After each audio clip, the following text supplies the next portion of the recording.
2022년 이제 오늘이 마지막 화요일이 되는 날입니다. 안흥교에서 진행하는 성경 1도 학교도 이제 끝으로 향해 가고 있는데요. 일단 이번 주 금요일까지 하면은 바울 서신 가운데서 옥중 서신이 끝나게 되겠습니다. 오늘은 지난 시간에 이어서 빌립보서의 말씀을 공부하겠습니다.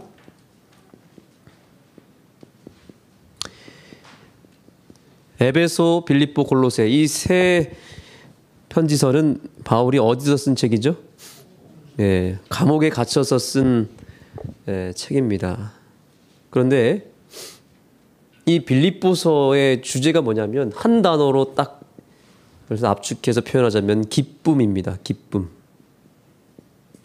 기쁨이란 단어가 계속해서 매 장마다 나타납니다. 주 안에서 기뻐하라. 기뻐하고 또 기뻐하라. 감옥에서 어떻게 바울이 빌립보 사람들에게 기뻐하라 할 수 있었을까요? 이것은 거의 바울이 정말 언제 죽을지도 모르는 마치 살아가는 사람들에게 가족들에게 유언장을 남기듯이 썼던 편지서거든요. 그런데 바울이 무엇하라고 얘기했다고요? 기뻐하라고 얘기했다는 사실입니다. 그런데 이 빌립보는 소아시아에서 유럽으로 건너갈 때 만나게 될 첫 관문입니다. 여기는 아주 중요한 요충지였고 유럽의 첫 관문이요. 아주 중요한 요충지였고 여길 통해서 로마로 들어가고 또 로마에서 아시아로 건널 때 반드시 이 빌립보를 거쳐야 되기 때문에 로마 제국은 이 빌립보를 매우 신경을 썼고 여기에 투자를 많이 했습니다. 그래서 이 지역 자체가 굉장히 풍요로웠고 정치적으로 경제적으로 풍요로운 그런 지역이었습니다. 그러나 영적으로는 아주 피폐해져 있었던 세속을 따라가고 세상의 그 기쁨 속에 완전히 매료되어 있었던 장소가 빌립보입니다.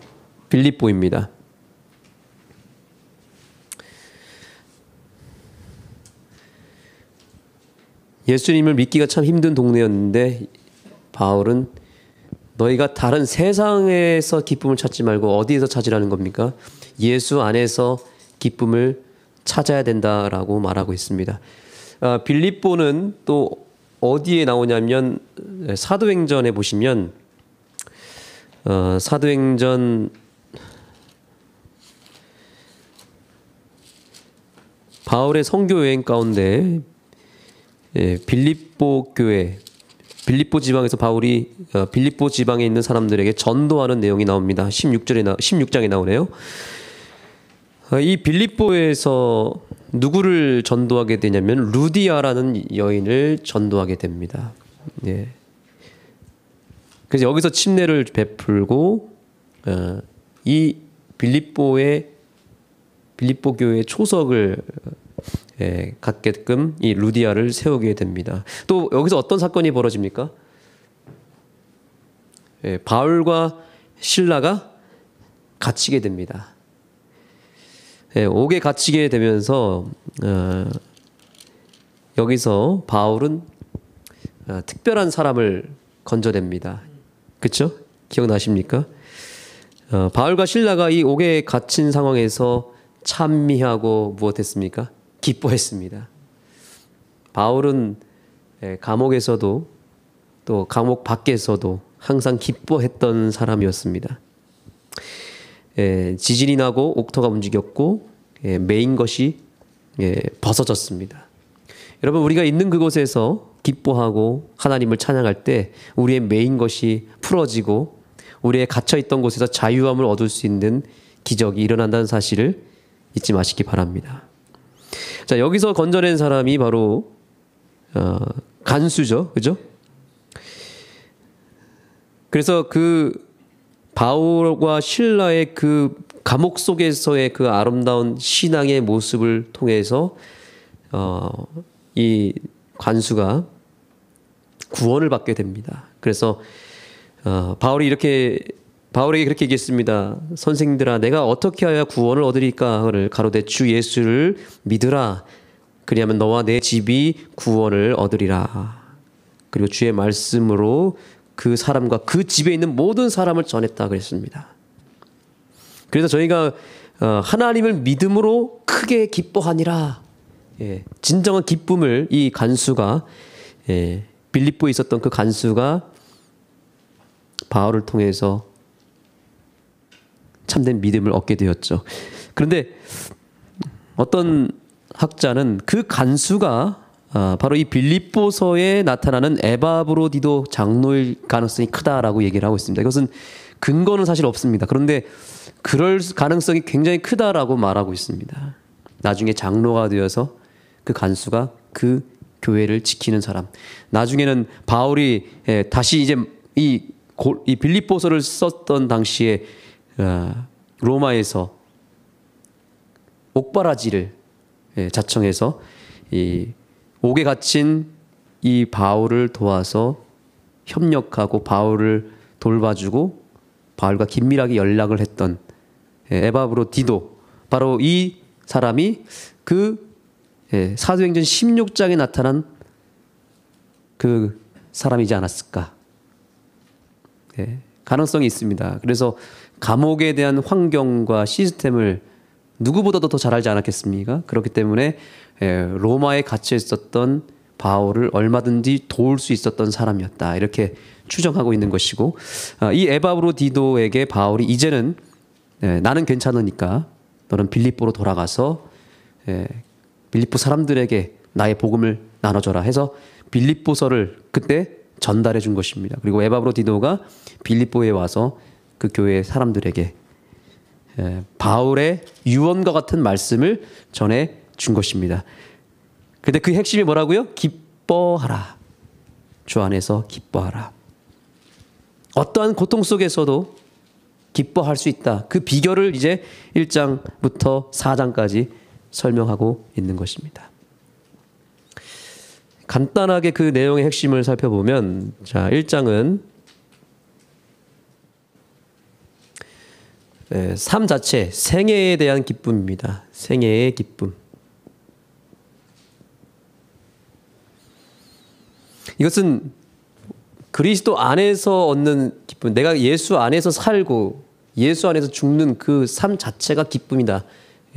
그래서 이것은 어디서부터 비롯된 기쁨이냐면 예수님의 존재로부터 오는 기쁨입니다. 예수님 자체로부터 오는 기쁨을 말하는 것입니다. 자, 2장에서는 봉사의 기쁨입니다. 이것은 예수님의 모본으로부터 오는, 예수님의 품성, 예수님의 그 겸손이라고 하는 그분의 속성으로부터 오는 봉사의 기쁨을 말하는 것입니다. 3장은 친교의 기쁨입니다.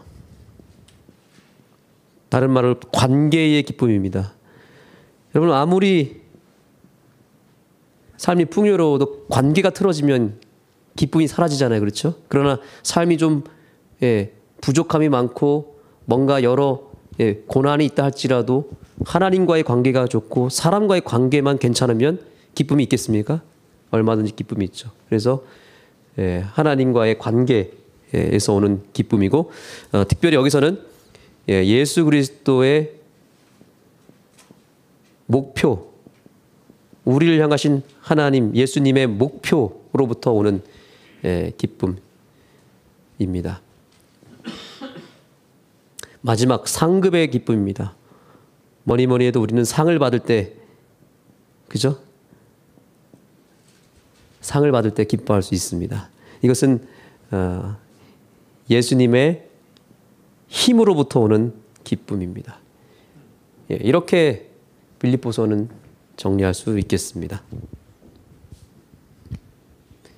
어쨌든 결론은 뭐예요? 그래서 주 안에서 기뻐하라.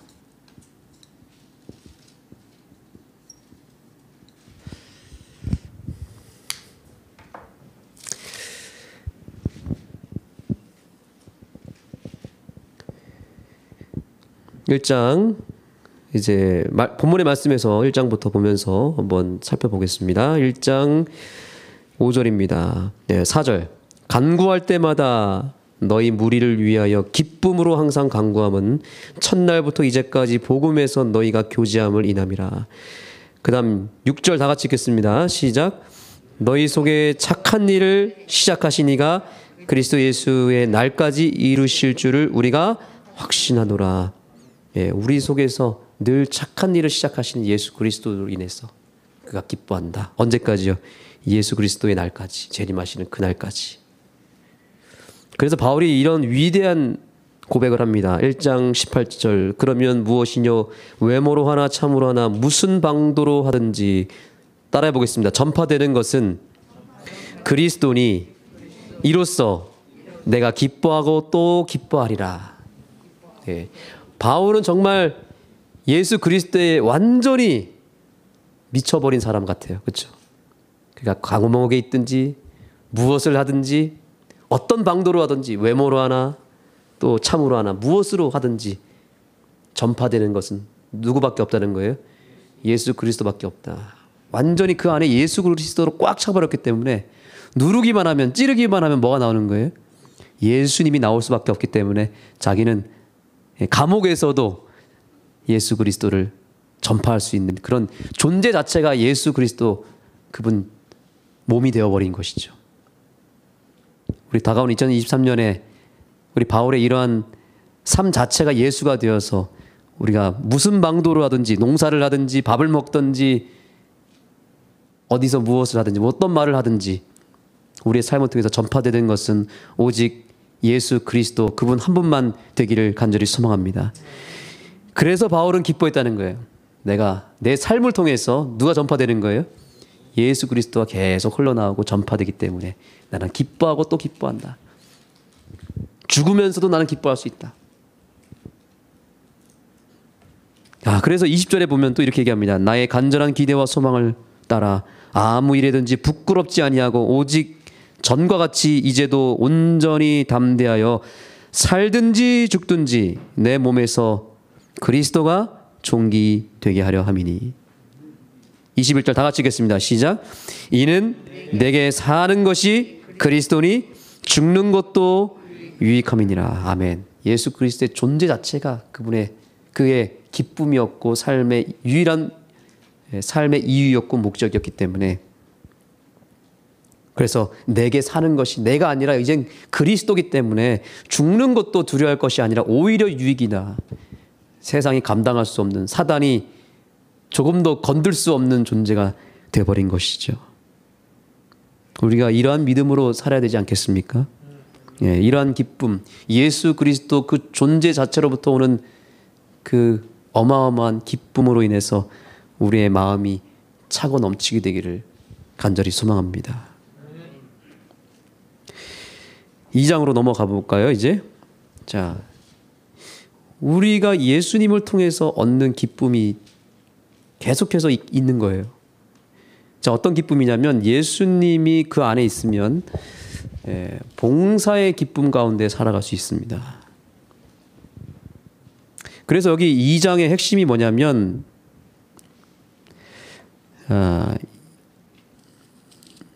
2장 5절입니다. 다 같이 읽겠습니다. 시작. 너희 안에 이 마음을 품으라. 곧 예수 그리스도의 마음이니. 곧 그리스도 예수의 마음을 품으라. 우리가 해야 될 일은 겸손해지려고 노력하거나 뭔가 봉사하기 위해서 내가 어떤 노력과 계획과 또 힘을 다하는 게 중요한 게 아니라요. 그것은 불교나 다른 종교에서도 할 수 있는 거잖아요. 봉사, 겸손함, 이거는 다른 종교에서 다 추구하는 거죠. 그런데 조금은 달라요. 핀트가 다릅니다. 우리는 무엇을 먼저 해야 되냐면 예수님의 마음을 품는 게 더 중요한 것입니다. 예수님의 마음을 품게 되면 자연스럽게 무엇할 수밖에 없습니까? 겸손해질 수밖에 없습니다. 봉사할 수밖에 없습니다. 봉사를 내가 해서 어떻게든 예수님께 잘 보여야지 이게 아니라요. 이미 예수님 안에 내가 있고 예수님의 마음을 품었더니 봉사하게 되더라 이 말입니다. 이게 진정한 봉사죠.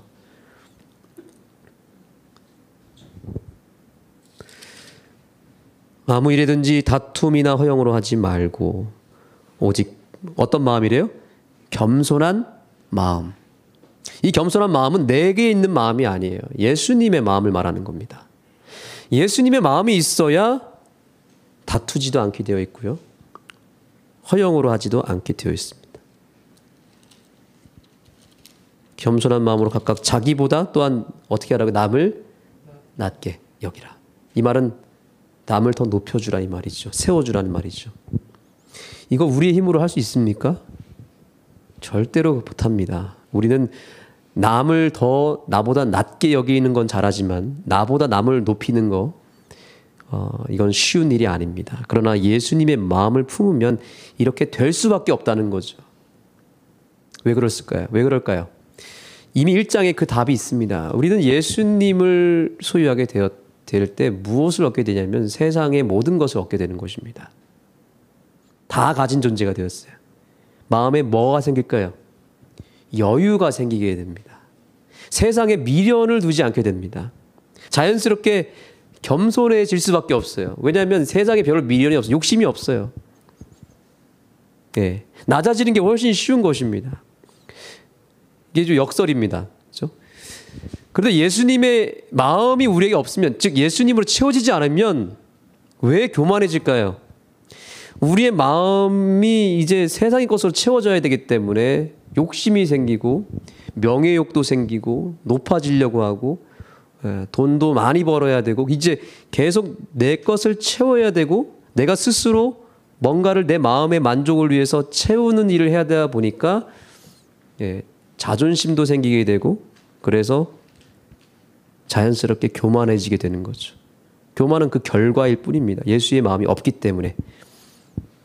그래서 남을 깎아내려서라도 남을 낮춰서라도 내 욕심을 채우고 내 명예와 내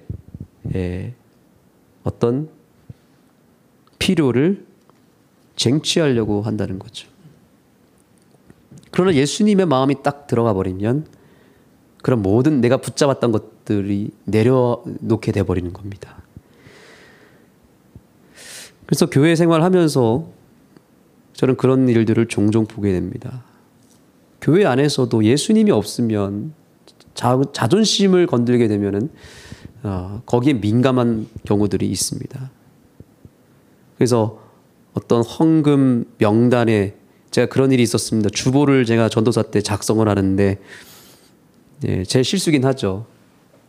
이름이 빠져버렸어요. 한두 분이. 그랬더니 그 다음 주 중에 저에게 찾아와서 막 뭐라고 하시더라고요. 왜 내 이름을 빠뜨렸냐는 거예요.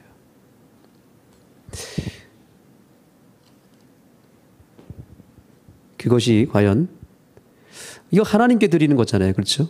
그러면 명단이 빠질 수도 있는 것인데 그 내 이름이 빠뜨렸다는 거에서 너무 섭섭함이 느껴지는 겁니다. 그래서 잘 설명드리고 제 실수를 인정하고 그 다음 주에 이제 넣어드린 적도 있었는데 어떤 이름이 빠지거나 혹은 이름이 틀렸거나 이랬을 때 그 명예에 대한 훼손 때문에 상처를 받는 분들이 있는 것입니다. 그러나 우리가 예수님의 마음으로 채워지면 그러한 것들도 뭐 할 수 있을까요? 쿨하게 넘어갈 수 있는 것입니다. 별로 중요한 게 아니기 때문에. 하나님 앞에서 우리는 겸손하면 되는 것이지 이 세상에서 높아질 필요가 없는 것입니다. 예수님께서는 세상에서 가장 높은 존재였습니다. 6절에 보시면 근본 하나님의 본체였습니다. 이 말은 굉장히 중요합니다. 무슨 뜻입니까? 본체. 하나님과 똑같다는 뜻입니다. 여호와의 증인이나 몰몬교회 같은 경우는 이 말씀을 인정하지 않습니다. 다르게 해석을 합니다. 그래서 하나님과는 조금 낮은 차원에서의 존재라고 말합니다. 그런데 여기 분명히 말합니다. 하나님과 똑같은 본체라고요. 예수님은 처음부터 하나님과의 동등한 본체를 가지신 분입니다. 맞습니까? 예, 이 사실을 절대 흔들리시면 안 됩니다. 제가 지난번에도 에베소서에 나왔을까요? 다음 시간에 나오겠네요. 골로새서에 아마 나올 것 같은데요. 예, 골로새서에 나오네요. 다음 시간에 제가 말씀드리겠지만 예수님이 첫째 아들이라는 표현이 나옵니다. 첫째라는 표현. 예수님이 그래서 어느 순간에 하나님께로부터 파생된 존재다. 첫 번째 피조물이다. 혹은 첫 번째 하나님께로부터 나온 존재이기 때문에 하나님보다는 한 단계 뭐하다? 낫다라고 말하고 하고 있습니다. 그런데 그 첫째라는 의미 자체가 그런 순서를 말하는 게 아닙니다. 원어로 자세히 살펴보면 으뜸이란 뜻이에요. 으뜸. 최고의 존재, 최상의 존재다. 오히려 그분의 신격을 더 드러내준 거죠. 어쨌든 빌립보서 2장에 나타난 이 말씀은 우리에게 감동을 줍니다. 그분은 이 세상에서 가장 높고 가장 위대한 존재였기 때문에 또한 무엇도 할 수 있는 특권과 마음이 있었냐면 모든 것을 내려놓고 이 세상에서 가장 밑바닥까지, 가장 작은 존재, 가장 낮은 데까지 내려갈 수 있는 능력도 있으셨다. 그래서 하나님과 동등됨을 취할 것으로 여기지 아니하시고 어떻게 했다고요? 오히려 자기를 비어 종의 형체를 가져 사람들과 같이 되셨고 사람의 모양으로 나타나셨음에 자기를 낮추셨다는 거죠. 어디까지 낮추셨습니까? 죽기까지 복종하셨으니 곧 십자가에 죽으심이라. 이러므로 하나님이 그를 지극히 높여 그렇게 낮은 단계까지 내려가셔서 십자가에서 죽으신 예수님을 다시 지극히 높여 모든 이름에 뛰어난 이름을 주사 하늘에 있는 자들과 땅에 있는 자들과 땅 아래에 있는 자들로 모든 무릎을 누구에게 꿇게 했어요? 예수 그리스도의 이름에 꿇게 하셨다. 이거 말이죠. 이게 무슨 의미일까요? 자, 하늘에 있는 존재들이나 땅과 그 다음에요. 땅 아래. 왜 이런 표현을 썼을까요? 자, 예수님은 이 세상에서 가장 지극히 높으신 분이었습니다. 지극히 높은 분. 근데 이분이 어디까지 내려갔다고요? 땅 아래 밑까지. 가장 낮은 곳에서 말씀하신 대로 십자가에서 죽으셨습니다.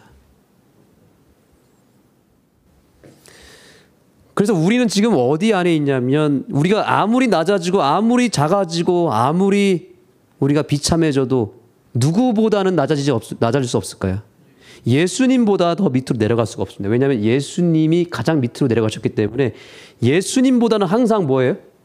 항상 윗단계입니다. 우리는. 아무리 우리의 고통과 우리의 비참함이 커도 예수님보다는 그 고통을 우리가 크게 당할 수가 없습니다. 맞습니까? 그렇기 때문에 우리는 아무리 내려가고 낮아져도 실망할 필요가 없는 것은 예수님이 우리보다 훨씬 더 밑바닥까지 내려가셨고 우리보다 더 작은 존재가 되셔서 우리를 섬겨 주셨고 우리를 위해서 죽으셨단 말이죠. 그래서 우리는 뭐 할 수밖에 없어요? 절망, 염려하면 된다 안 된다? 안 된다. 그래서 기뻐해야 되는 것입니다. 반대로 우리가 아무리 높아져도 누구만큼 이상 올라갈 수 없겠습니까? 예수님보다 높아질 수가 없습니다. 절대로. 아무리 우리의 능력과 모든 걸 동원해도 이 세상에서 아무리 높은 자리에 간다 할지라도 누구보다는 높이 올라갈 수 없어요? 예수님보다는 한 단계 아래입니다. 그렇기 때문에 우리는 무엇하면 안 되냐면 교만하면 안 되는 것입니다. 그래서 이게 주 안에서 기뻐하는 방법입니다. 이게 주 안에서 뭐 하는 거예요? 기뻐하라. 이 의미인 것입니다. 지극히 높으신 예수님이 지극히 낮은 곳까지 가셨고 우리는 그 사이에 있는 백성들이기 때문에 우리는 어떤 자리에 어떤 위치에 처해 있든지 그분 안에서 만족할 수 있고 기뻐할 수 있다. 그래서 하늘에 있는 자들이나 땅에 있는 자들이나 땅 아래에 있는 자들은 어디 아래요? 예수 안에 무릎을 꿇게 하시고 11절 모든 입으로 예수 그리스도를 주라 시인하여 하나님 아버지께 영광을 돌리게 하셨느니라. 여러분이 이러한 기쁨 가운데 온전히 거하게 되기를 간절히 소망합니다. 그래서 이렇게 스펙트럼이 크고 넓으신 그 예수님이 내 안에 들어오게 되면 나는 더 이상 세상의 것에 미련을 둘 필요가 없는 것입니다. 혹 내가 가난할지라도 혹은 내가 뭔가 가진 게 부족할지라도 고난 속에 있다 할지라도 기뻐할 수밖에 없는 것입니다. 예수님은 한 분 얻었기 때문에.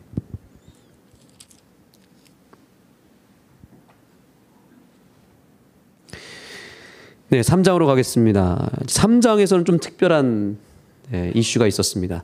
빌립보 교회에 두 가지 극단적인 신앙이 있었습니다. 첫째는 율법주의였습니다. 그 율법주의는 어느 교회나 있을 수밖에 없습니다. 또 하나는 완전주의였습니다. 율법은 좋은 것입니다. 그러나 무엇은 나쁜 것이죠? 율법주의가 나쁜 것입니다. 율법 준수와 율법주의의 차이는 무엇입니까? 율법 준수는 내가 구원을 이미 예수 그리스도를 통해서 예수님 믿고 구원받은 내가 예수 안에서 더 행복하고 더 기뻐하고 예수님 안에서 그리스도에 합당한 삶을 살기 위해서 살아가는 것이 율법 준수죠? 이것은 옳은 것입니다. 그런데 율법주의는 무엇입니까? 율법을 지켜야 구원받는다는 거죠. 이것은 율법주의입니다. 이 사실을 명확히 해야 됩니다. 구원은 갈라디아서를 통해서 우리 배웠죠? 구원은 예수님을 통해서만 받는 게 확실합니까? 예. 그렇게 구원받은 우리가 그 예수 안에서 성령의 힘으로 율법을 지켜나가는 것은 중요한 것이지만 율법을 지켜야만 구원을 받는다. 안식일을 지켜야 구원받는다. 혹은 어떤 무엇인가를 해야만 구원받는다고 하는 건 다 율법주의였다는 거죠. 이건 틀린 것입니다. 바울은 빌립보서를 통해서 3장에서도 역시 그것을 다루고 있습니다. 두 번째는 또 뭐였냐면 완전주의였습니다. 나는 예수님 안에서 이미 구원받았고 나는 이미 완전해져 버렸다. 그러니까 율법을 혹 안 지키고 죄를 좀 범하고 실수를 해도 나는 여전히 완전하다. 이렇게 여기는 것입니다. 역시 완전이 중요하지. 완전을 추구하는 건 중요합니까? 예, 완전 추구. 이것은 옳은 일입니다. 우리는 완전을 향해서 예수 그리스도의 장성한 분량대로 나아가야 됩니다. 그러나 완전주의가 나쁜 것입니다. 그래서 이 완전주의자 사람들은 별로 변화가 없습니다. 그냥 될 대로 사는 겁니다. 어차피 나는 이미 구원받고 완전해졌기 때문에 하늘 백성이 되어버렸기 때문에 자질구레하게 짜잘하게 조금 실수하고 넘어지고 죄짓고 하는 거에 대해서 잘 회개도 하지 않고 네 별로 관심을 갖지 않습니다. 자, 그렇다면 바울이 강조하는 건 그럼 무엇일까요? 바울이 말하는 완전은 무엇일까요? 자, 여기 7절을 보겠습니다. 그러나 무엇이든지 내게 유익하던 것을 내가 그리스도를 위하여 다 해로 여길 뿐더러 또한 모든 것을 해로 여김은 내 주 그리스도 예수를 아는 지식이 가장 고상함을 인함이라. 내가 그를 위하여 모든 것을 잃어버리고 배설물로 여김은 그리스도를 얻고 그 안에서 발견되려 함이니 내가 가진 그 의는 율법에서 난 것이 아니요 오직 그리스도를 믿음으로 말미암는 것이니 곧 믿음으로 하나님께로서 난 의라. 이 말씀을 통해서 율법주의를 깨트리고 있습니다. 지금 과거의 여러 내 행위와 행적들, 과거에 대단했던 신앙들을 배설물로 여기고 오직 누구만 붙잡겠다는 겁니까? 예수 그리스도를 붙잡고 예수 안에서만 내가 의롭게 되고 완전해질 수 있다는 것을 강조하는 것입니다. 그러므로 우리가 2023년을 맞이하면서 2022년까지의 내 삶의 모든 것들을 이제는 배설물로 여기고 오직 예수님만을 붙잡게 되기를 간절히 소망합니다. 자, 이제 12절부터는 이제 완전주의를 이렇게 깨트립니다. 자, 보겠습니다. 내가 이미 얻었다 함도 아니요 온전히 이루었다 함도 아니라. 우리가 아직 완전해지지 않았다는 겁니다. 오직 내가 그리스도 예수께 잡힌 바 된 그것을 잡으려고 뭐 한다고요? 쫓아가노라. 달려간다는 거죠. 형제들아 나는 아직 내가 잡은 줄로 여기지 아니하고 오직 한 일, 즉 여기도 똑같은 맥락입니다. 뒤에 있는 것을 뭐하고요? 잊어버리고 앞에 있는 것을 잡으려고 표대를 향하여, 한번 따라해 보겠습니다. 표대를 향하여 그리스도 예수 안에서 하나님이 위에서 부르신 부름의 상을 위하여 쫓아가노라. 아멘. 이것이 바울의 신앙의 핵심이었습니다. 우리가 구원받은 건 사실입니다. 그러나 우리는 어디까지 나아가야 됩니까? 우리의 완전의 대상은 누굽니까? 예수 그리스도의 그 분량까지, 그분을 최종 목표로 두고 달려나가는 게 중요한 것이지 가만히 서 있기만 하면 안 된다는 거죠. 4월의 사과는 봄에 나죠. 4월의 사과가 아직 무르익지 않았습니다. 그러나 4월의 사과는 완전한가요? 안 완전한가요? 10월의 사과는, 가을에 나는 사과는 완전한가요? 완전하지 않나요? 완전하죠. 그런데 그 10월의 사과가 있으려면 언제 어떤 사과가 있어야 됩니까? 4월의 사과가 있어야 되는 것입니다. 4월에 열리고, 그죠? 이게 계속해서 자라나고, 그죠? 익어가는 그 과정이 10월까지 이어지는 거지 않습니까? 제가 신학과 2학년 때, 신학과 2학년들이 1년에 한 번 음악회를 하거든요.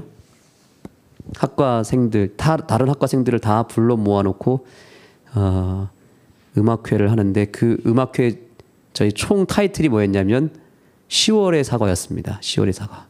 우리는 이제 이게 요지가 그겁니다. 우리는 지금 신학과 2학년밖에 안 된, 아직 목사 티도 나지 않은, 이런 여러분들 보기에도 이렇게 참 한심하게 보이고 또 여러분들과 똑같은 그런 학생일지 모르겠지만 우리는 10월의 사과가 되기 위해 무르익어 가고 있다. 뭐 이런 요지로 해서 저희가 음악회를 했던 적이 있는데 되게 인상적이었던 시간이었습니다.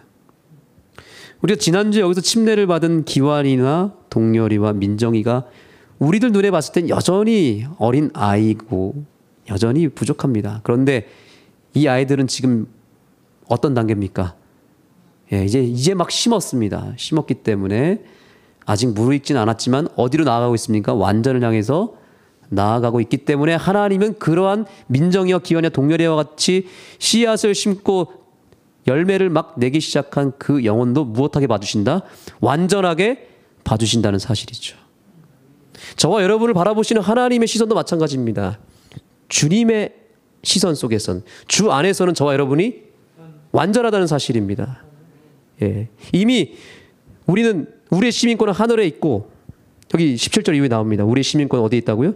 하늘에 있다는 거죠. 우리는 하늘 백성으로 이미 정해졌고, 그래서 하나님은 우리를 완전하게 봐주시고, 시간과 공간을 초월하신 하나님은 우리의 미래일까지 다 아시고, 그래서 우리가 비록 지금 4월의 사과처럼 무르익진 않았다 할지라도 하나님은 우리를 10월에는 이미 무르익 것을 알고 그 10월의 사과처럼 바라봐 주시고 여겨주시고 그렇게 키워주시고 우리를 변화시켜 주신다는 사실입니다.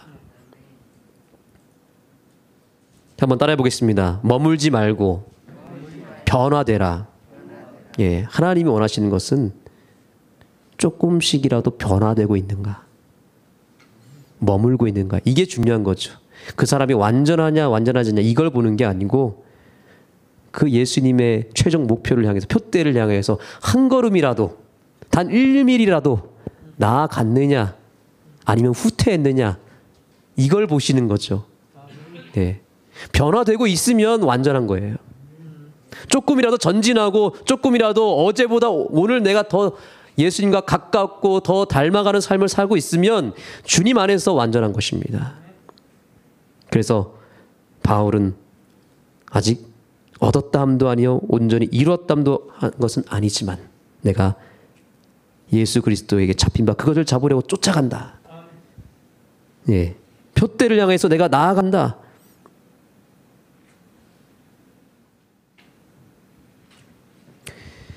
예수 안에서 완전한 저와 여러분이 되기를 소망합니다. 3장 20절 오직 우리의 시민권은 하늘에 있는지라 거기로서 구원하는 자 곧 주 예수 그리스도를 기다리노니. 그가 만물을 자기에게 복종케 하실 수 있는 자의 역사로 우리의 낮은 몸을 자기 영광의 몸의 형체와 같이 한번 따라해 보겠습니다. 병케 하시리라. 내가 변화되라가 아니죠. 변화되어라가 아니라 병케 해 주시리라. 예수님이 그렇게 4월의 사과인 우리를 10월의 사과로 익어가게 해 주실 것입니다. 예수님께 내 인생을 맡기면 되는 것입니다. 마지막 4장에서 얻는 기쁨을 보겠습니다. 상급의 기쁨입니다. 4장 4절부터는 이제 이 빌립보서의 결론을 말하고 있습니다. 다 같이 한번 읽어보겠습니다. 7절까지 읽겠습니다. 4장 4절부터 7절 주 안에서 시작. 주 안에서 항상 기뻐하라. 내가 다시 말하노니 기뻐하라. 너희 관용을 모든 사람에게 알게 하라. 주께서 가까우시니라. 아멘. 아무것도 염려하지 말고 오직 모든 일에 기도와 간구로 너희 구할 것을 감사함으로 하나님께 아뢰라. 그리하면 모든 지각에 뛰어난 하나님의 평강이 그리스도 예수 안에서 너희 마음과 생각을 지키시리라. 아멘. 이 말씀 그대로 2023년에 그대로 성취되게 되기를 소망합니다. 염려를 할 필요가 없습니다. 왜냐하면 우리가 믿는 주님께서는 무엇이든지 다 하실 수 있는 분이기 때문이죠. 엘렌 화이트 그 주변 어떤 교우님과 함께 그 신앙을 공유하는 일이 있었는데 어떤 화단에 가시나무가 너무 많았습니다. 그래서 그 가시나무를 그 열매와 꽃 사이에 있는 가시를 뜯어내면서 또 피를 흘리면서 한탄하기 시작합니다. 왜 하나님이 이런 가시나무를 만들었냐고 그렇게 한탄했습니다. 근데 그런 여인에게 엘렌 화이트는 이런 메시지를 던졌습니다. 가시나무 가까이 가지 말라고요. 그러한 부정한 것과 어두운 것들만 보고 한탄하지 말라고 얘기합니다. 하늘을 바라보라고 말하고 있습니다. 엘렌 화이트의 삶은 정말 불행한 삶입니다. 남편도 일찍 죽게 되고 내 자녀 중에 2아이가 먼저 생을 마감했습니다. 그런데 엘렌 화이트의 이 글을 보면 어두운 면이 거의 없습니다. 항상 밝은 것을 얘기하고 희망을 말하고 믿음을 말합니다. 왜 그럴까요? 빌립보서 4장의 이 기쁨을 소유했기 때문이라고 저는 생각합니다. 나는 능력이 없고 나는 잃은 것이 많지만 하나님은 그 잃어버린 나에게 모든 걸 되찾아 주실 것이고 나는 부족하지만 하나님이 채워주실 것이고 내 주변의 가족들은 죽었지만 다시 살려주실 것이고 하나님은 능력이 많기 때문에 주님 안에서 못할 것이 없기 때문에 언제든지 이 엘렌 화이트는 하나님을 찬양하고 기뻐했던 것 같습니다. 이제 다음 주부터는 이제 성경 통독이 이제 이번 주에 끝나잖아요. 다음 주부터 시작되는 2023년도에는 교회 증언을 통독하는 한 해를 보내려고 합니다. 여러분들 교회 증언을 좀 준비해 주시면 좋을 것 같고요. 광고를 제가 다시 하고 안내하겠지만 그 첫 장에 보니까 엘렌 화이트이 어렸을 때부터 당했던 고통들이 있는데 너무너무 불쌍하더라고요. 돌에 맞아서 얼굴이 함몰되고 학교도 제대로 못 다니고 책도 못 읽고 정말 불행한 삶이었는데 그녀의 삶이 주님 안에서 기쁜 삶으로 이렇게 변화될 수 있었던 이유가 뭘까? 그런 것들을 우리가 한번 배워보는 시간을 가져보고 그녀를 통해서 이 교회를 향해 주신 이 편지서를 우리가 한번 읽어보면 좋겠다라는 생각을 하고 있습니다. 여하튼 우리가 예수님만 소유하게 되면 우리는 어느 상황에서든지 기뻐할 수 있습니다. 바울이 그래서 이제 4장의 결론에 가서 이렇게 말합니다. 내가 궁핍함으로 말하는 것이 아니라 어떠한 형편에 있든지 내가 자족하기를 배웠노니 내가 비천에 처할 줄도 알고 풍부에 처할 줄도 알아. 모든 일에 배부르며 배고픔과 풍부와 궁핍에도 일체의 비결을 배웠노라. 그 비결이 무엇입니까? 13절 여기가 비결입니다. 13절 읽겠습니다. 다 같이 읽겠습니다. 시작. 내게 능력 주시는 자 안에서 내가 모든 것을 할 수 있다. 주님 안에서 우리는 항상 할 수 있다를 외쳐야 됩니다. 못한다, 안 된다, 불가능이다, 끝났다, 이런 것은 예수 안에서 있을 수 있습니까? 없습니까? 없다는 것입니다. 우리는 예수님 안에서 무엇이든지 가능하고 무엇이든지 할 수 있으며 무엇이든지 예수 안에서 새롭게 시작할 수 있습니다. 이 사실을 믿고 2023년을 우리가 맞이하며 지난 과거의 모든 것들을 다 배설물로 여기고 잊어버리고 앞에 있는 것을 붙잡고 예수님을 목표로 삼고 또한 예수 안에서 큰 꿈을 가지고 우리 안흥교회가 힘차게 전진하게 되기를 간절히 소망합니다. 기도하겠습니다. 하나님, 오늘 빌립보서의 말씀을 통해서 우리에게 참된 기쁨을 허락해 주셔서 감사합니다. 우리가 어떠한 상황에서든지 기뻐하지 않을 수 없는 삶을 살게 해주시고 무엇이든지 감사하고 무엇에든지 기뻐하며 주님께 영광 돌리는 바울과 같은 삶을 살게 하여 주시옵소서. 예수님의 이름으로 간절히 기도드립니다. 아멘. 이제 여러분 잠시 개인 기도하도록 하겠습니다. 오늘 말씀을 생각하시면서 또 한 해를 돌아보시면서 또 다가올 2023년을 바라보시면서 어떠한 기도를 올리셔야 될지 여러분들이 스스로 예수님의 음성을 들으시면서 잠시 개인 기도하고 충분히 기도하신 후에 개별적으로 나가시면 되겠습니다.